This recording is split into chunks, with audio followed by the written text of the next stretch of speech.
ಇಂದೇ ಡೌನ್ಲೋಡ್ ಮಾಡಿ ಮತ್ತು ನಿಮ್ಮ ನೆಚ್ಚಿನ ಶೋಗಳನ್ನು ಆನಂದಿಸಿ.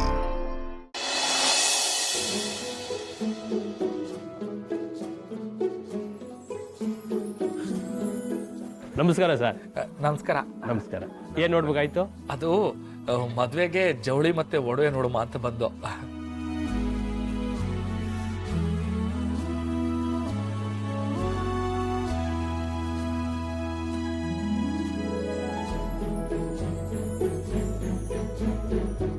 ಬರೀ ನೀವು ಆ ಕಡೆ ಹೋಗ್ರಿ, ಎಲ್ಲ ಬಟ್ಟೆ ಸಿಗುತ್ತೆ ನಿಮಗೆ.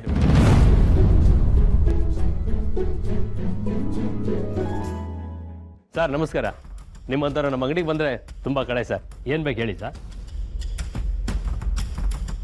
Excuse me.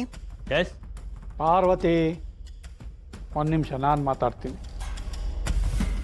ನೋಡಪ್ಪ, ಮುಖ ನೋಡಿ ಮಣೆ ಹಾಕಬಾರ್ದು ಅಂತಾರೆ. ಹಾಗೆ ಹಾಕಿರೋ ಬಟ್ಟೆ ಮಾನ ಮುಚ್ಚೋದಕ್ಕಷ್ಟೇ ಹೊರತು ಮಾನ ಅಳಿಯೋದಕ್ಕಲ್ಲ. ಗಾಡಿ ಇಟ್ಕೊಂಡಿರೋದು ಓಡಾಟಕ್ಕಷ್ಟೇ ಹೊರತು ಹಾರಾಡೋದಕ್ಕಲ್ಲ. ಹಾಗಾಗಿ ಯಾರು ಯಾವ ಗಾಡೀಲಿ ಬಂದರು, ಹೇಗೆ ಬಂದರು, ಏನು ಬಟ್ಟೆ ಹಾಕ್ಕೊಂಡಿದ್ದಾರೆ ಅಂತ ಅಳಿಯೋದಲ್ಲ. ಅವ್ರ ಬಟ್ಟೆ ನೋಡಿ ಅವ್ರನ್ನ ಅಳತೆ ಮಾಡಬಾರ್ದು. ಇವ್ರನ್ನೆಲ್ಲ ಯಾರು ಅಂದ್ಕೊಂಡಿದೀಯ? ನನ್ನ ಕುಟುಂಬದವರು, ನನ್ನ ಮನೆಯವರು, ನನಗೆ ಬೀಗರಾಗ್ತಿರೋರು.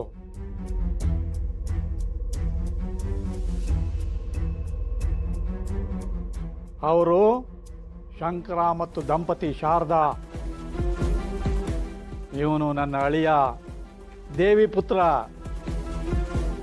ಇವಳು ನನ್ನ ಮಗಳು ಪಾರ್ವತಿ, MBBS ಡಾಕ್ಟ್ರು. ಇನ್ನವಳು ನನ್ನ ಮನೆ ಬೆಳಗೋ ಸೊಸೆ. ನನಗೆ ಎಷ್ಟು ಮರ್ಯಾದೆ ಕೊಡ್ತೀಯೋ ಅವ್ರುಗಳಿಗೂ ಅಷ್ಟೇ ಮರ್ಯಾದೆ ಕೊಡಬೇಕು.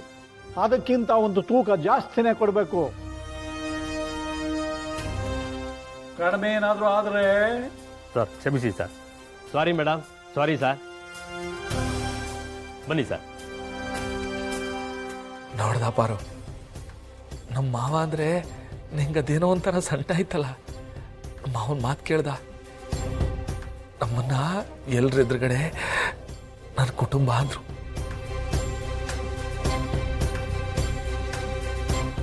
ನಮ್ಮ ಮಾವನ ಮನಸ್ಸು ನಮ್ಮ ಮಾರಿಗುಡಿ ಕೆರೆಗಿಂತ ದೊಡ್ಡದು. ಅದೇ ಕೆರಳಿನ ಮುಳುಗಿಸ್ಬೇಕು ಅಂತಿದ್ದ ನಮ್ಮಪ್ಪ. ನಿನಗೆ ಆ ವಿಷಯ ಗೊತ್ತಿಲ್ಲ ಮಾವ. ಗೊತ್ತಿಲ್ಲ ಅಂತ ನೀನೇನು ದಡ್ಡ ಅಲ್ಲ. ನೀನು ಅವ್ರು ತಪ್ಪು ಮಾಡಲ್ಲ ಅನ್ನೋ ಆ್ಯಂಗಲಲ್ಲೇ ನೋಡ್ತಿದ್ದೆ. ಅದಕ್ಕೆ ಅನುಮಾನ ಬರ್ತಿಲ್ಲ.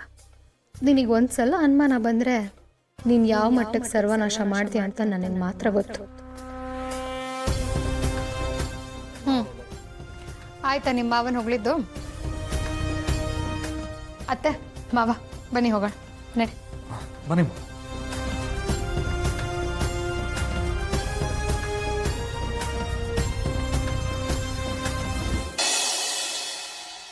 ಇವಾಗ ನುಂಗ್ತೀರಾ?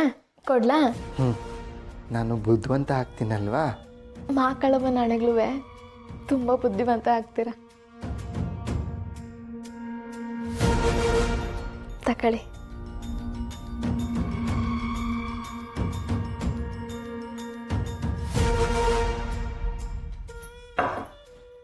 ಸರಿ ಬನ್ನಿ.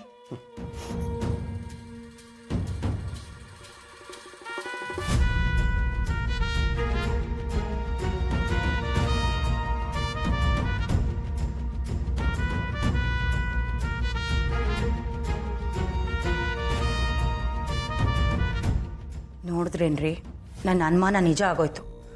ಅಷ್ಟು ಸುಲಭವಾಗಿ ಯಾರನ್ನೂ ನಂಬಾರ್ದು ಅಂತ ಈಗಲಾದ್ರೂ ಗೊತ್ತಾಯ್ತಾ? ರಾಣಿಗೆ ಮಾತ್ರೆ ಬಗ್ಗೆ ಗೊತ್ತಾಗೋಯ್ತಲ್ಲಮ್ಮೆ. ನೋಡ್ದಾ, ನಮ್ಮನ್ನೆಲ್ಲ ಪೆದ್ರನಾಗ ಮಾಡಿ ಈ ಮನೆನ ರಾಣಿ ಥರ ಆಡ್ತಾವಳೆ. ಈಗ ಆ ಪೆದ್ದನ್ನ ಸರಿ ಮಾಡಿ ರಾಜನಂತೂ ಮಾಡೇ ಮಾಡ್ತಾಳೆ. ಇದನ್ನ ನೋಡ್ಕೊಂಡು ನಾವು ಸುಮ್ಮನೆ ಇರೋದಕ್ಕಾಗುತ್ತಾ? ಅಂದರೆ ನನಗೂ ನನ್ನ ತಮ್ಮನಿಗೂ ಹಾಕ್ಕೊಟ್ಟಿದ್ದು ಇವಳೆ ಅಂತಾಯ್ತು. ಅನುಮಾನನೇ ಇಲ್ಲ. ಅಲ್ಲ ರೀ, ಇಷ್ಟು ದಿನ ನಮ್ಮ ಕಾಲ್ ಕೆಳಗಿದ್ದೋಳು ಇವತ್ತು ನಮ್ಮ ತಲೆ ಏರಿ ಹೂ ಆಗೋದಕ್ಕೆ ಹೋಗಿದ್ದಾಳೆ. ಸುಮ್ಕಿರಮೇ, ಅವಳು ಹೂವಾದ್ರೆ ನಾನು ಹಾವು. ನಾಗೇಗೌಡ ನಾನು. ನಮ್ಮ ಮನೇನ ಹೊಡೆದು ಬ್ರಿಟಿಷರ್ ಥರ ಹಾಳಾಕ್ ನೋಡ್ತಾವಳ. ಐತೆ ಅವಳಿಗೆ. ಇವತ್ತು ಎಡಮಗ್ಲಲ್ಲಿ ಎದ್ದವಳು ಅನಿಸ್ತದೆ. ಮೊಚ್ಚು ತಗೊಂಡು ತುಂಡಾಗಿ ಕತ್ತರಿಸಿ ಮಾಸ್ತಿ ಕೊಪ್ಪಲು ನಾಯಿಗೆ ಹಾಕ್ಲಿಲ್ಲ, ನನ್ನ ಹೆಸರು ನಾಗೇಗೌಡನೇ ಅಲ್ಲ. ಒಂದು ನಿಮಿಷ, ಹೇಗಿದ್ರು ಇಲ್ಲಿವರೆಗೂ ಬಂದಿದ್ದೀವಿ, ಅವಳು ಯಾವ ಮಾತ್ರೆ ಕೊಡ್ತಾ ಇದ್ದಾಳೆ ಅಂತ ನೋಡ್ಬಿಡೋಣ. ಏನಾದ್ರು ಒಂದು ಸಣ್ಣ ತಪ್ಪಾದರೂ ಹೋಗೋದು ನಮ್ಮ ಮರ್ಯಾದೆ ಅಷ್ಟೇ ಅಲ್ಲ, ಜೀವಗಳೇ ಹೋಗ್ಬಿಡುತ್ತೆ.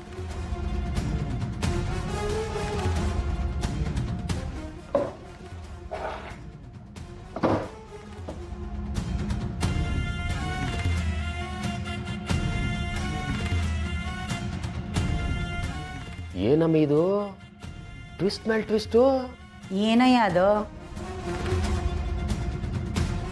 ತಗೋ ಈ ಮಾತ್ರೆ. ಅವನು ತುಂಬಾ ಕೆಲಸ ಮಾಡ್ತಾನೆ, ದಿನ ರಾತ್ರಿ ಮರಿದೆ ಕೊಡಮ್ಮ.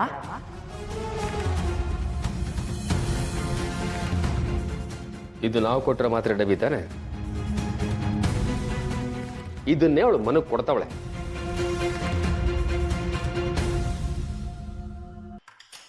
ಅಯ್ಯೋ ಹೌದಲ್ವಾ, ನಾನೆಲ್ಲೋ ಹೊಸ ಮಾತ್ರೆ ಡಬ್ಬಿ ಸಿಕ್ಕಿದೆ, ಅದನ್ನ ಪಾರುನೇ ತಂದ್ಕೊಟ್ಟಿರ್ಬೇಕು ಅಂತ ಅನ್ಕೊಂಡೆ. ಪಾಪ ಸುಮ್ಕೆ ರಾಣಿ ಮೇಲೆ ಅನುಮಾನ ಪಟ್ಬಿಟ್ವಲ್ಲ ನಾವು.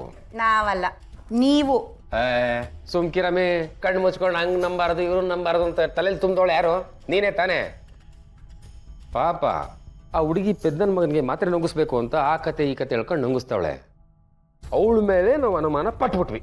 ಹಾಗಿದ್ರೆ ಬದಲಾಗಿರೋದು ರಾಣಿ ಅಲ್ಲ, ನಮ್ಮ ಸೋಮೇಗೌಡ. ನನ್ನ ಮಗಂಗೆ ಐತಮಿ, ಬಿಡಕಲ್ಲ ಅವನ್ನ. ಇನ್ಮ್ಯಾಕೆ ಯಾವುದೇ ಕಾರಣಕ್ಕೂ ನಾವು ರಾಣಿ ಮೇಲೆ ಅನುಮಾನ ಪಡಂಗಿಲ್ಲ. ಅವಳು ಮೊದಲು ಹೇಗಿದ್ಲು ಈಗಲೂ ಹಾಗೇ ಇದ್ದಾಳೆ. ಬಂದು ನೋಡಿದಕ್ಕೆ ನಂಬಿಕೆ ಬಂತು, ಇಲ್ಲ ಅಂದರೆ ಏನು ಅನಾಹುತ ಆಗ್ತಿತ್ತೋ ಏನೋ. ಇನ್ನೇನಾಯ್ತಿತ್ತಮ್ಮಿ, ಮಾಸ್ತಿ ಕೊಪ್ಲಿಗೂ ಮಾರಿ ಹುಡುಗೂ ದೊಡ್ಡ ಯುದ್ಧ ಆಗೋಯ್ತಿತ್ತು. ಬಾ ಕೊಡಿಲಿ.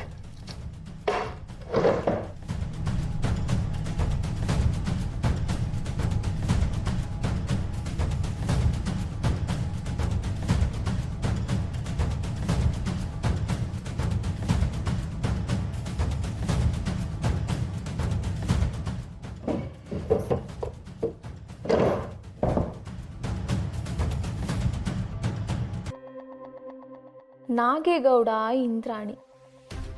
ಅಯ್ಯೋ ಬಕ್ರ ನನ್ನ ಮಕ್ಕಳ, ಕುರಿ ಆಗೋಗ್ಬಿಟ್ರಲ್ರೋ. ನೀವು ಹಿಂಗೆ ಬಂದು ಮಾತ್ರೆ ಡಬ್ಬಿನ ನೋಡ್ತೀರಾ ಅಂತ ನಂಗೆ ಸಂದಾಗಿ ಗೊತ್ತಿತ್ತು. ಅದಕ್ಕೆ ಬೇಕಾಗಿರೋ ವ್ಯವಸ್ಥೆನ ನಾನು ಮುಂಚೆನೇ ಮಾಡ್ಕೊಂಡಿದ್ದೆ. ನಾನು ಶಿವಣ್ಣನ ತಂಗಿ. ರಣರಂಗಕ್ಕೆ ಬರೋಕ್ಕೂ ಮುಂಚೆನೇ ಯುದ್ಧದಲ್ಲಿ ಜಯ ನಮ್ಮ ಕಡೆ ಹೆಂಗೆ ಮಾಡಬೇಕು ಅಂತ ಅಣ್ಣ ಅದಕ್ಕೆ ನನಗೆ ಸಂದಾಗಿ ಹೇಳ್ಕೊಟ್ಟವ್ರೆ. ಇವಾಗ ನೀವು ನನ್ನನ್ನು ನಂಬಿದ್ದೀರಲ್ವಾ, ಇನ್ನು ಆ ದೇವರೇ ಬಂದು ಹೇಳಿದ್ರು ನಿಮಗೆ ನನ್ನ ಮೇಲೆ ಅನುಮಾನ ಬರೋಕ್ಕಿಲ್ಲ. ನನ್ನ ಗಂಡನ ಮೇಲೆ ಆಗಿರೋ ಅನ್ಯಾಯಕ್ಕೆ ನಾನು ತಗೊಳ್ತಿರೋ ಪ್ರತೀಕಾರ ಇದು.